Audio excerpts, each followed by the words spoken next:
All right. Well, thank you, Tracy. Uh, Good afternoon, everyone, and thank you for being here. I'm Sam Bresci. I'm CEO of Lancaster County Community Foundation. Appreciate you gathering here on Zoom. We appreciate Zoom. We wish we could be together in person. And when it's your turn for the vaccine, I encourage you to get the vaccine.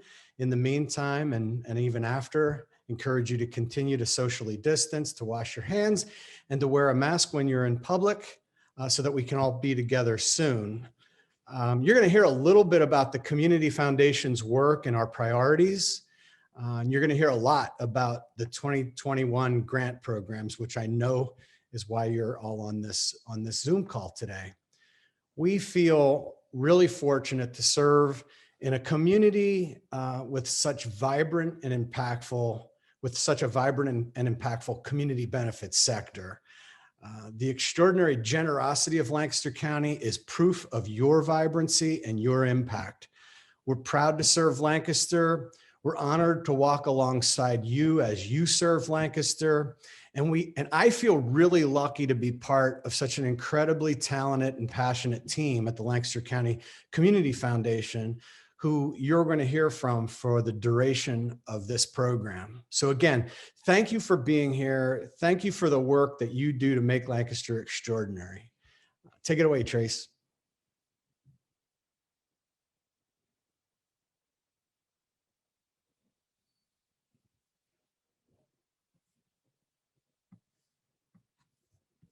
Okay, I'm not muted anymore.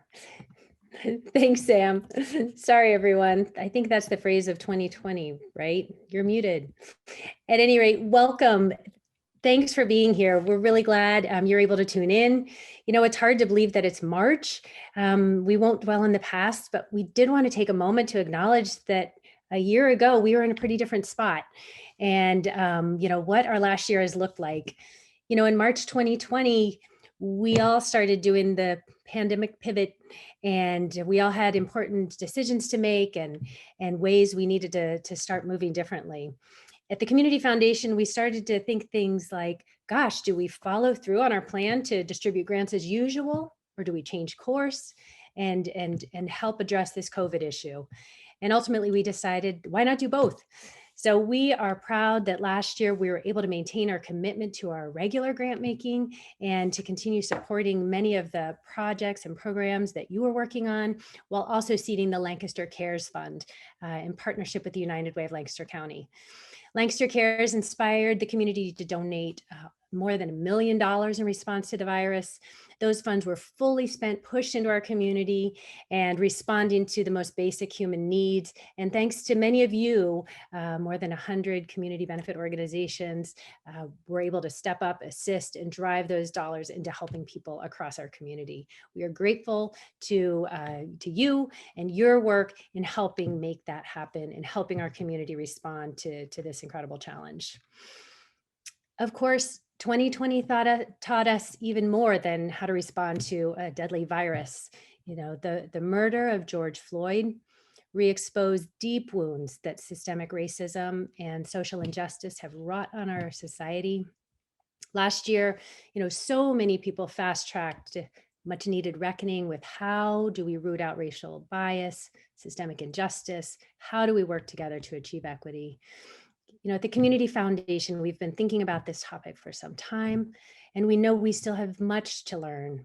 We've recommitted to this work and have committed to emboldening both our team and our board with a learning journey focused on these topics of anti-racism and equity. We recognize that this work will take long-term, sustained, intentional effort from all of us to address the many, many issues, and we're glad to be traveling on this path together. One of the things that we've learned is how many solutions to creating equity and solving other issues come from individuals across our community. This year, we're continuing our work to activate individuals through involvement and support of grassroots community projects. It's exciting to see work starting to come to life that we've been hearing about and learning about, including efforts like the Southeast Times. If you haven't seen it, it's a new publication that is written for neighbors in Southeast by people in Southeast. So one of many innovative ideas that are bubbling up from our community to really drive and make a difference. This year, we're also continuing our partnership with the Lancaster Chamber and Assets to amplify businesses who are dedicated to using a business for good mindset through the program called In Good Company. In Good Company creates an opportunity for private sector businesses to connect with each other and learn how they might maximize and leverage their business to work more deeply with and for our community. So in addition to these large things, we'll all be working together on this year, the 10th annual Extraordinary Give coming on November 19th. We have a dynamic slate of LEAP sessions lined up. We have meetup groups to help support and connect you to learning and to each other. So most important, our work is to embolden you and your work and to turn your ideas into action. We're inspired by you. We're encouraged by your work. And thank you for all that you're bringing to this community. To dive more deeply into the ways that we can work together, I'm going to turn this over to Dave Kozer. Thanks, Tracy. I'm Dave Kozer. I'm the Director of Programs at the Community Foundation. Really excited. This is kind of like our Super Bowl at the Community Foundation to do this event every year and to let people know what we're doing and what our priorities are and how organizations can fit in with the work that we're doing. So I wanted to talk a little bit about grant opportunities. I want to also talk about some eligibility requirements and some things that are new for 2021. So one of the things that we are doing that's brand new for 2021 is taking a look at our grant applications. And as Tracy was just talking and describing a little bit about our work with diversity, equity, and inclusion, we wanted to take a look at what questions we were asking in our grant applications that was really getting to that. And last year we had one question, and this year we just wanted to supplement that with some others. So as part of the LOI process, which I'll be describing in just a bit, we will be asking for a non-discrimination policy if your organization has it. And then in the application itself, we'll be asking for your organization to describe kind of where you're at in terms of diversity, equity, and inclusion, what your challenges are, and how it might relate to the funding request that you're seeking. It might not. There might be a program where it's just not relevant, but we are asking that question to try to tie our funding as much as possible to issues related to diversity, equity, and inclusion.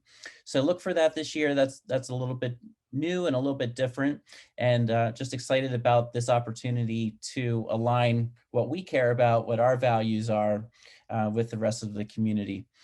So beyond that, we are offering grants, and there are eligibility requirements for those grants. And I'm just going to walk through those right now. First of all of our grants are to benefit Lancaster County residents, with one exception that we'll talk about in just a bit. But we are the Lancaster County Community Foundation, and we really want to make sure that our residents here in Lancaster County are benefiting from the philanthropic dollars that are part of the Lancaster County Community Foundation. So organizations also need to be a 501c3 and registered with the Pennsylvania Bureau of Charitable Organizations. Organizations need to complete a IRS Form 990 on a yearly basis. Also have an audit or an independent financial review that's done within the last 12 months. That is a requirement for funding at the Community Foundation. And we also make sure that the organization is in good standing. I don't even think we have anybody on the list that's not in good standing at this point. But we just really want to remind people that it's important to keep up with your reporting requirements and attend the mandatory cohort meetings and things like that if you were to be awarded a grant. So now I'll talk about what we don't typically fund. This is probably not the most fun slide to go through, but just plow through it here. We don't create new organizations with funding. That's just something we don't get involved with. We do try to encourage groups who are thinking about starting a new organization to explore perhaps partnering with an existing organization. just to maintain efficiencies within the community benefit sector. Also, we typically don't fund schools, capital campaigns or capital building costs, things of that nature, cemetery associations, causes that advance a specific religious belief or agenda. We want you to know if you're a faith-based organization, that's fine. We can fund your work, but we really don't want funds to be going to specifically religious causes that advance an agenda. So if you're a faith-based organization that's feeding the hungry and sheltering the homeless, that's great. I think everybody can get behind that. What we really try to avoid is promoting kind of one brand of religion or belief over another. And we also typically don't fund individuals. We do have our BALDWIN Leaders Program, which we'll talk about. That money actually goes through community benefit organizations. So we just do not fund individuals with ideas. So moving along, just talking about process a little bit. We do have 2 grant cycles this year. So we're going to talk about a bunch of different grant opportunities over the next few minutes. And just want you to know that with the Community Foundation grants, we do have 2 grant cycles. One is for our what we call passion grants, our John J. Snyder Fund for Historic Preservation, and the CBO Equity and Inclusion Program. And then cycle 2 is our CBO Business Partnership, CBO Capacity Building, and BALDWIN Leadership Program. So cycle 1 applications will be due May 19th, and cycle 2 applications will be due July 21st. I also want to talk about our partnership. Oh, sorry, missed a slide here. Want to talk about our letter of intent process right now. So our letters of intent, if you didn't apply for a grant last year, this was new last year.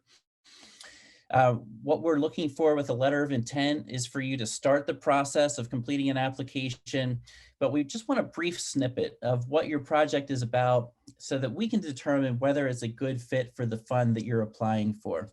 So our programs team will take a look at these letters of intent. It's real basic. There's some documentation that we're looking for, like your audit and things like that. But then we're just looking for like a 1 paragraph description of what you're looking to do with your grant. And that will allow us to determine whether it's a good fit for the fund that you're applying for. And once we approve that letter of intent, then we will make the application available to you. So it's a 2-step process. So we just want you to keep that in mind. If you're looking at a grant deadline of say May 19th, just keep in mind that a week before that, you need to have your letter of intent in so that we can approve you to begin your application. And now I'm going to talk a little bit about feedback. So we do offer feedback on application drafts that we receive. This year, we're doing it 4 weeks ahead of time. We've done it in the past 2 or 3 weeks. We're increasing to 4 weeks because we've had a lot more organizations take us up on the offer. And we just want to make sure that we're not overwhelmed with workload to get comments back to you. But we will do this on a first come, first served basis. So the first organizations that submit their applications for feedback will be the first ones to get comments. And we will give comments all the way up until 1 week or more before the final due date. So please keep that in mind. This is completely optional. You do not have to get feedback on your application drafts. We do recommend it. We feel that we're able as a team to give you some comments that are helpful. We can let you know what's really good about your application and maybe some areas where it might need some improvement. So we're happy to share that with you. But also keep in mind that your LOI needs to be in before your application. So if you want feedback, you really need to start the process at least 5 weeks ahead of time. So please keep that in mind as you go through this process.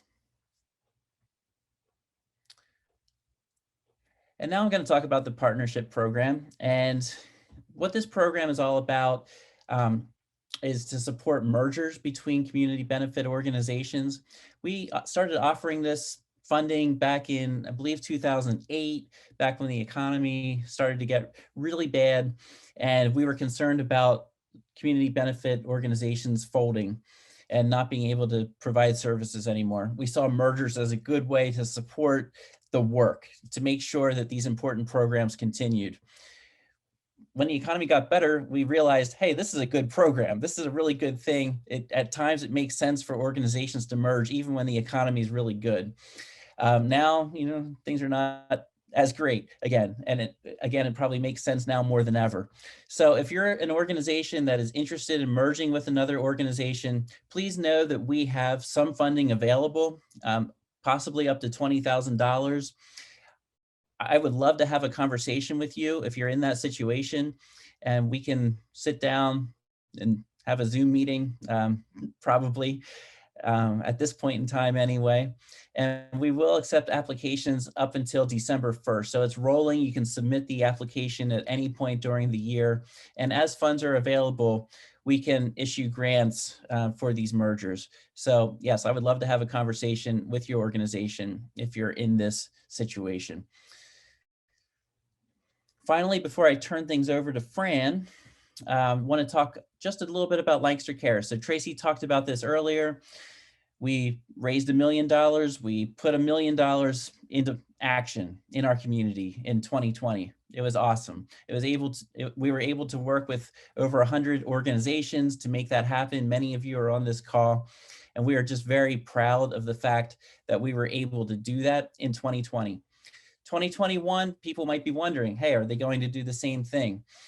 So our approach right now is we are still in contact with a lot of leaders from organizations doing this important work in areas like food and shelter and childcare and things of that nature. And also making sure that we're looking at how, these issues are disproportionately being impacted on people of color. So we're taking a look at all these issues as it relates to basic needs in our community. We're in conversations with local leaders. Right now, we're being told things are okay, maybe not great, but okay. There's funding coming in from the federal government. There's still a lot of possibilities there. So, if the virus continues to be a menace, if things get worse than expected over time, please know that we will respond. With the United Way, we will do what we need to do to help make sure that basic needs are being taken care of. We don't have immediate plans to do so right now, but we do stand poised to act if the situation dictates. So just wanted to make that clear. And with that, I'm going to turn things over to Fran Rodriguez, who is our Senior Program Officer, and she's going to talk through several of the programs that she's leading this year. Thank you so much, Dave. Good afternoon, everyone. And I'm happy to share some exciting details in terms of some of the things that are new and also continuation of programming.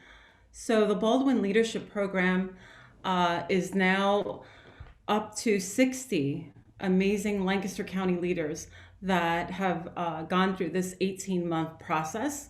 And in fact, tomorrow is a day that we will be celebrating the class of 2021 as they gather and kind of do a culminating, celebration of the things that they've accomplished. This is an 18-month program that will bring together, for the first time, 10 local leaders. So we've actually increased it by 3. And you'll see on the screen here what the kind of highlights are of the program. So it's for individuals who are employed by CBOs, and also for people that have an association with a CBO. So if you're not necessarily employed at a nonprofit, you can actually partner up with one, and they would be kind of like your fiscal agent for the purposes of this grant. The experience is just you undertaking a personal project of your choosing. And oftentimes leaders will talk about their work, but this program is really about the individual. And we embark on an 18-month process that is really inspirational.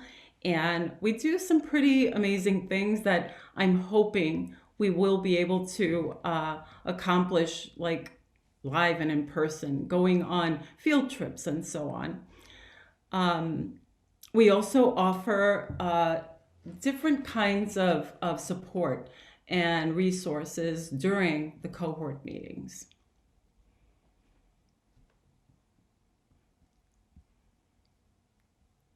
The other thing that we have going on that's brand new is the equity and inclusion for capacity building.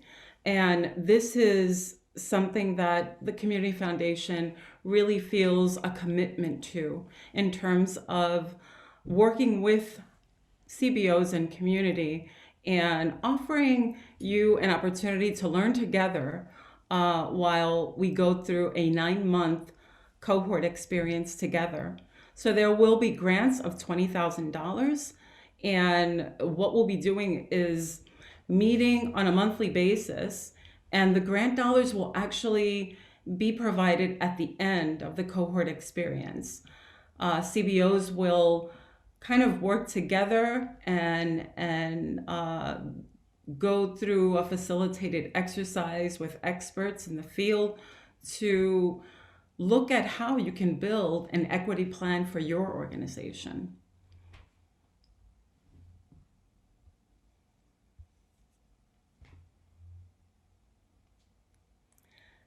And finally, the CBO capacity building program will continue.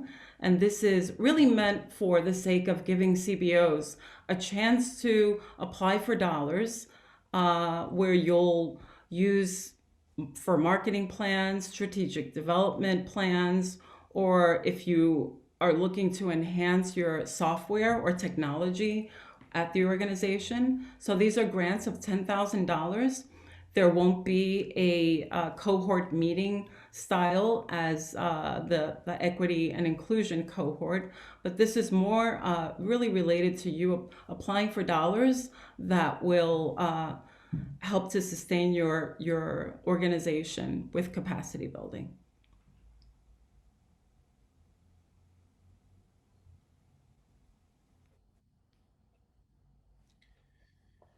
I'll turn it back over to Dave Kozer.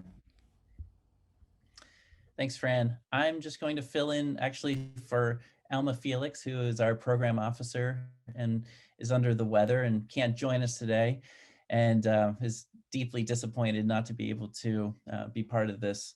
But Alma is doing a great job and is leading some programs at the Community Foundation as well. The first one I want to talk about is the CBO Business Partnership Program. And this program really is about strategic partnerships between community benefit organizations and businesses to achieve social and environmental impact that really neither could achieve independently. So we've run this program now, this will be the 3rd year. In the first 2 years, we've had some really great examples of partnerships, including job training programs for unemployed women experiencing poverty, a program to get musical instruments repaired and into the hands of youth who need them, programs that challenge large organizations to consider where they might change their purchasing behavior to support a more inclusive local economy, things of that nature. You have CBOs and businesses working together with a common goal to achieve outcomes for our community, whether it's social or environmental. So really excited to offer this program again. We really believe in harnessing the power of the business community to do good in addition to the good that we know that community benefit organizations are already doing. So we're offering this program again. We do offer, much like what Fran was describing, a cohort experience for this particular grant where the folks come together on a quarterly basis to share what's working, what's not working, and share learnings together. Grants for this range from $10,000 to $25,000, and applications are due July 21st as it's part of the 2nd cycle. There is an info meeting coming up if you're interested in learning more about this program on March 29th from 9 to 10. You can check that out at lancfound.org/grants. And hopefully you'll get a chance to speak with Alma at that session. Also going to talk now about passion grants. This is page 7 of the grant guide if you have access to that, which also could be found at lancfound.org/grants. And Passion grants basically are field of interest grants. That's, I know, a community foundation lingo. It basically means that a donor set up a fund that forever will support a particular field of interest. So that might mean the environment, or it could mean the arts, or human relations, things of that nature. So as you can see on this slide, there are several different field of interest funds, or passion grants, because it's named after the donor's passion for what they cared about. So I'll just briefly go through these. The Ada Har Fund for home health care, $30,000 grant available, $30,500 available. The Catherine Gaith Fund, up to $18,600 for human services. The Lancaster Environmental Fund, $30,800 for environmental projects. The Wrestler Fund, $27,200 for projects in Eastern Lancaster County. That would be the geography defined by the Pequea Valley, Eastern Lancaster County, and Conestoga Valley school districts. The Patrick Kenny and KL Shirk Memorial Fund, up to $15,000 for social justice, anti-bigotry programs. The Sam Inverted Taylor Fund for the performing arts. The Florence Starr Taylor, Eloise Arand, and Lancaster Arts and Culture Fund for the visual arts. The Better Lancaster Fund, $23,900 for early childhood development. This would be from birth to age 5. And then also the John J. Snyder Fund. This fund is unique. It is for historic preservation. You heard me talk about earlier how we typically do not fund building projects, but with the John J. Snyder Fund, that's what it's all about. John J. Snyder is passionate about preserving historic structures, and we honor his intent with this fund. So it's really for unglamorous things, and those are his words in his will. So it could be things like HVAC and plumbing and painting and re-roofing and things like that for historic structures in Lancaster and also Cumberland counties. Again, an exception. Earlier, I talked about all of our grants benefiting Lancaster County. Cumberland County can also be represented with this fund. So grants are, the total amount that's available to spend in this fund is $95,400. So there is an info meeting for passion grants as well. That's coming up on March 24th at 2:30 p.m. So to get started on any of these grant applications, again, lankfound.org/grants. You can go into our online portal, set up an account, log in, get started on an application. You can save it at any time, submit it when you're ready to. If you want to have it done for feedback, get it in a month ahead of time. Submit your application. It needs to be submitted, and we're happy to provide comments. So that's pretty much the spiel about passion grants. Please contact Alma or Fran if you have any questions about any of these grants. So right now I'm going to introduce somebody, Emily Smedley. She is with the Lancaster Clean Water Partners, and we're honored to have her as part of this call. We're honored to partner with the Lancaster Clean Water Partners with their Clean Water Fund that they have at the Community Foundation. So really excited to hear what's new and interesting with the Clean Water Fund. Take it away, Emily. Thank you. Like Dave said, my name is Emily Smedley. I'm the Communications and Program Manager at the Lancaster Clean Water Partners. And a large part of my role there is managing the Clean Water Fund grants. So I'm really excited to be here today to share the opportunities we have for you this year. The Clean Water Fund is truly a catalyst for Clean Water Fund efforts in Lancaster County. And for 2 years, it's provided flexible dollars for clean water projects so Lancaster can achieve its goal of clean and clear waterways by 2040. This year, we made some small changes with 2 focus areas in mind. One, making the grant process more accessible to smaller organizations so we can support a broader range of projects. And the second is to provide flexible funding for small and large scale clean water implementation projects. So you can see on the screen, we have 3 grant opportunities this year. Our smallest grant is the Community Conservation Grant. And there we're looking for creative projects like art installations, educational events or curriculum, marketing materials, or requests for monitoring equipment. And this grant is a really great opportunity for smaller organizations that don't have a large grants administration. So we encourage HOAs, church groups, youth organizations, or municipalities and others to collaborate with each other and apply. The grants will be awarded straight away after they sign their agreement, and there's minimal reporting requirement. So again, it's really good for smaller organizations. Our second grant opportunity is the Clean Water Implementation Small Grant. And those dollars are for shovels in the ground projects. So we're looking for small scale implementation projects like tree plantings, green infrastructure updates, stream bank stabilization work, or rain garden installations.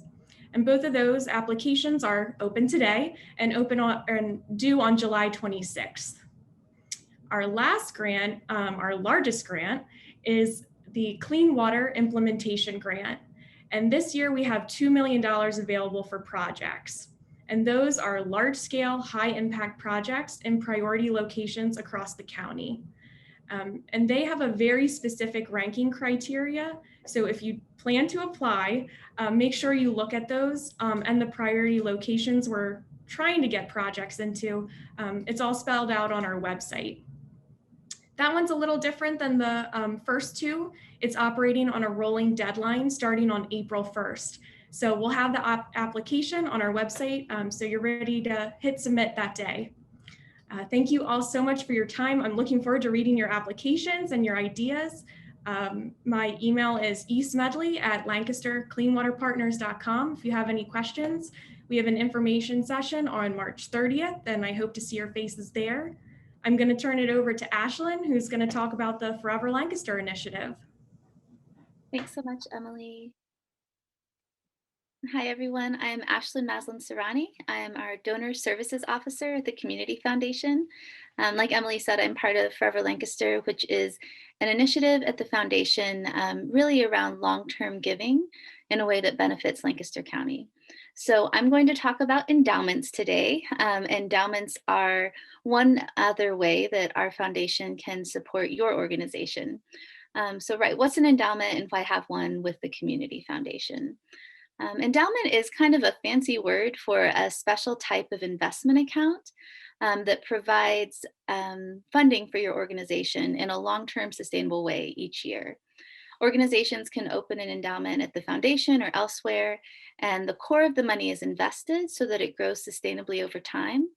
And an organization gets a percentage of it, not the whole of it, but a percentage each year to spend in a flexible way. So it's a tool for sustainable long-term development, and it can also be a great tool for talking with donors about giving in different ways and also signaling that your organization is really committed to sustainability. So why have one with the Community Foundation? So really, we're here to be your partner in giving. Jessica Mailhat, who's our director of Forever Lancaster, and myself are happy to meet with your board, meet with a donor who might be interested in giving to your endowment or starting an endowment for your organization. We also really care about endowments being accessible as they can be for organizations. So there's no minimum to starting an endowment with the foundation. There's also no upfront cost. There is a minimum to what it has to reach in order to give out money each year, but in terms of starting one and starting to grow it, there's no minimum. The Community Foundation, like other institutions, collects a small fee on the endowment. Here at the foundation, it's 0.8%. But here, that fee is used and reinvested back into the community. So all the amazing grant programs that Dave and Fran spoke about, Extra Give that Aaron's going to speak a little bit more about, the initiatives that Tracy covered, that fee shows up in all of those places. So we're here to be your partner in giving. If you are one of the over 60 organizations who already has an endowment with us and is like, why do we have one? Or how can I grow it? Or I want to know more about that, please reach out to Jessica and myself. There's us and our email addresses. If you're interested in opening one or just kind of finding out more about how it might be a fit or a tool for your organization, we'd really love to have a chat. So thanks so much. I'm going to hand it over to Aaron.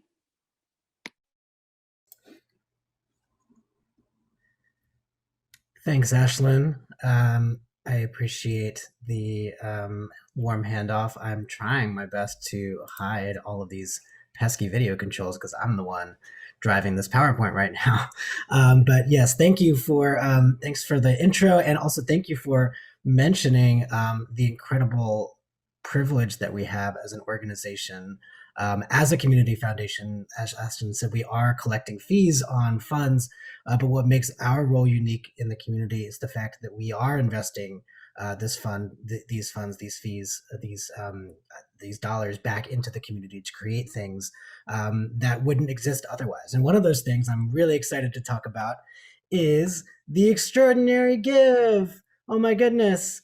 Look at all these people in person. Look at all these people getting way too close to each other. We probably shouldn't be doing that. Who knows what 2020 is going to, we know what 2020 looked like, right? The extraordinary give was an extraordinary give like no other, in good ways and bad ways. We obviously know the pandemic was a challenge that we had for a lot of organizations, but we didn't let the pandemic stop us. We raised more money as a community than we have ever raised before. We raised $13.4 million in 24 hours. We engaged 30,000 plus donors. We had 520 plus organizations participating.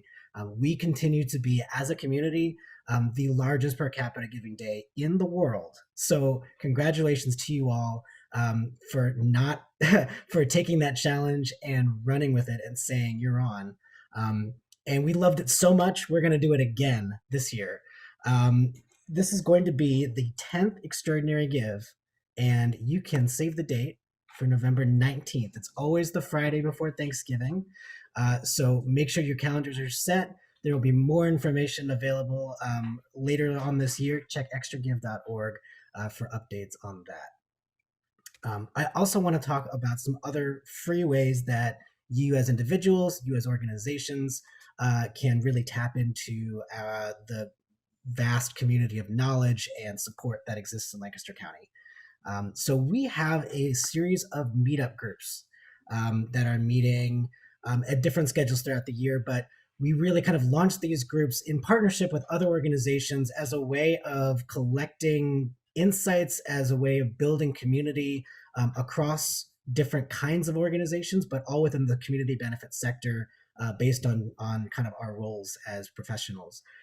We've really enjoyed connecting with you all, and we are continuing this work in 2021 and beyond. So we have a couple groups for folks to connect with. We have Developing Lancaster, which is a group specifically meant for development and fundraising types.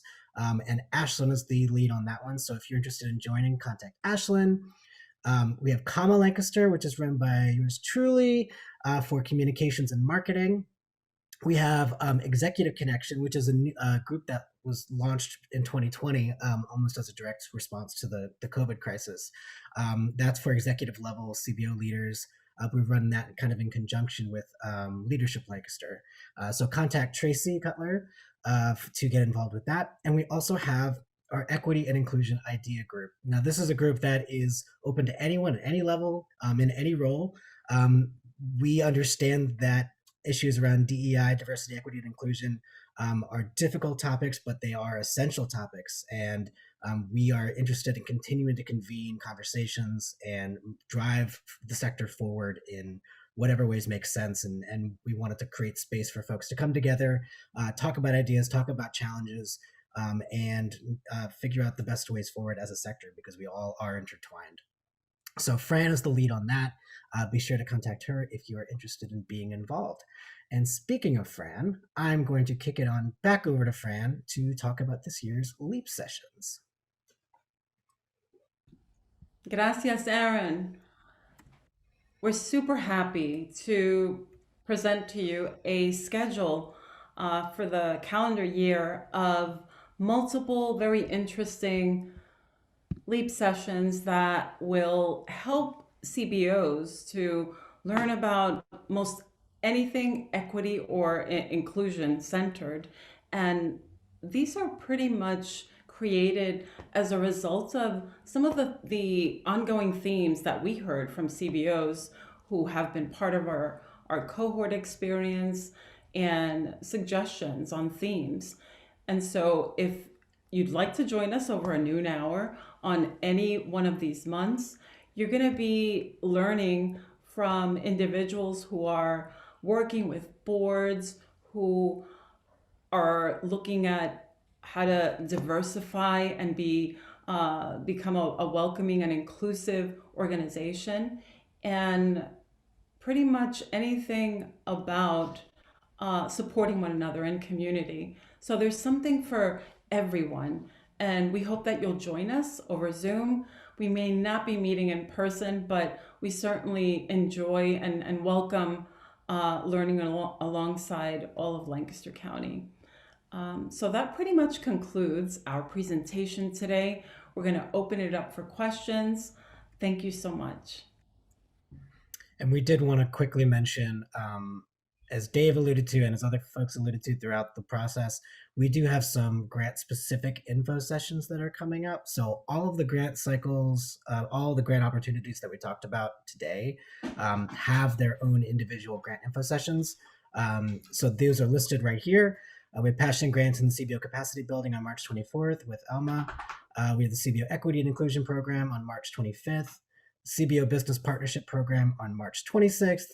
That says 9 p.m. It should say 9 a.m. Apologies for that.